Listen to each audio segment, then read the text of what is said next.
Assalamualaikum warahmatullahi wabarakatuh. Halo anak-anak, apa kabarnya hari ini?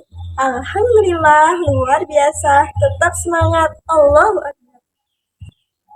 Nah, pada pagi hari ini kita akan belajar bahasa Indonesia tentang teks prosedur. Jadi, tujuan pembelajaran pada pagi hari ini yaitu yang pertama, agar kalian tahu apa itu teks prosedur. Yang kedua, itu agar kalian dapat mengetahui struktur dari teks prosedur. Dan yang ketiga, agar kalian dapat menulis teks prosedur sendiri. Baik anak-anak, sebelum kita memulai pembelajaran, alangkah baiknya kita membaca doa terlebih dahulu.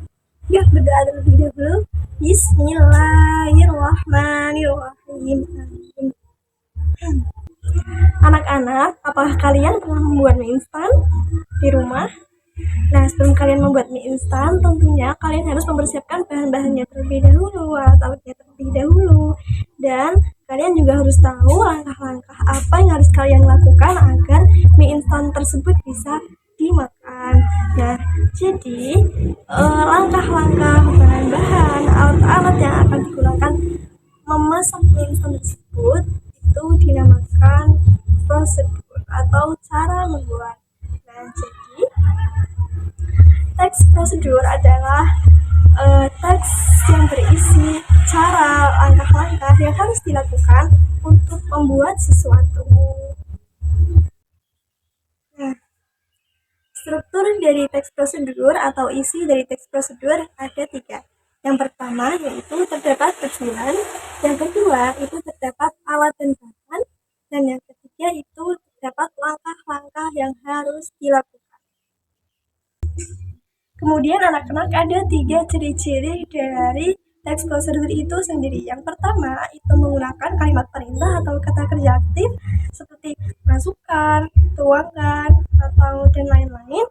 Yang kedua itu berisi langkah-langkah yang urut, dan yang ketiga itu menggunakan kata penghubung untuk menghubungkan urutan kegiatan seperti setelah itu, kemudian, dan lain-lain. Nah, berikut merupakan contoh dari teks prosedur. Nah, bisa dilihat ya anak-anak, diperhatikan. Di sini terdapat judul cara membuat teh manis dan dengan tujuan membuat teh manis hangat. Nah, pada bagian ini atau di atas sendiri itu menjelaskan apa yang ingin dicapai dari langkah-langkah yang akan dilakukan. Dalam hal ini, tujuan utamanya adalah untuk membuat teh manis hangat. Dan yang kedua itu ada bahan dan alat yang berisi 1 gelas air panas, 1 kantong teh celup, 2 sendok teh gula, dan 1 sendok, dan yang terakhir ada gelas. Nah, pada bagian ini mencantumkan apa saja yang dibutuhkan sebelum memulai langkah-langkah.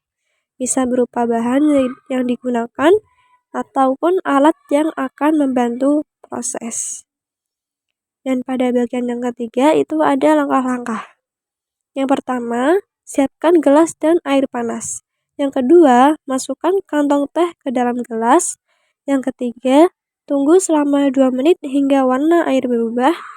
Yang keempat, tambahkan 2 sendok teh gula. Yang kelima, aduk hingga rata. Dan yang terakhir, teh manis siap disajikan. Nah, pada bagian ini adalah bagian inti dari teks prosedur, yaitu urutan tindakan yang harus dilakukan agar tujuan tercapai. Nah, selanjutnya, yuk kita analisis mengapa sih teks tadi atau teks tersebut dinamakan dengan teks prosedur. Bisa kita lihat dari ciri-ciri teks prosedur. Yang pertama itu menggunakan kalimat perintah. Nah, di teks tersebut terdapat beberapa kalimat perintah, yaitu yang pertama itu ada siapkan gelas dan air panas. Nah, itu merupakan kalimat perintah. Dari nomor 1 hingga nomor akhir itu semuanya menggunakan kalimat perintah.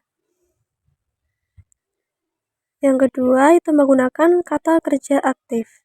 Nah, dalam teks tersebut terdapat kata siapkan, masukkan, tambahkan, aduk. Nah, semua kata ini menunjukkan perbuatan langsung oleh pelaku. Yang ketiga itu menggunakan kata urutan. atau langkah-langkah yang dibuktikan dengan nomor 1, dengan urutan nomor 1, 2, 3, 4, 5, dan 6, yang secara tidak langsung menunjukkan tahapan langkah. Bagaimana? Mudah kan?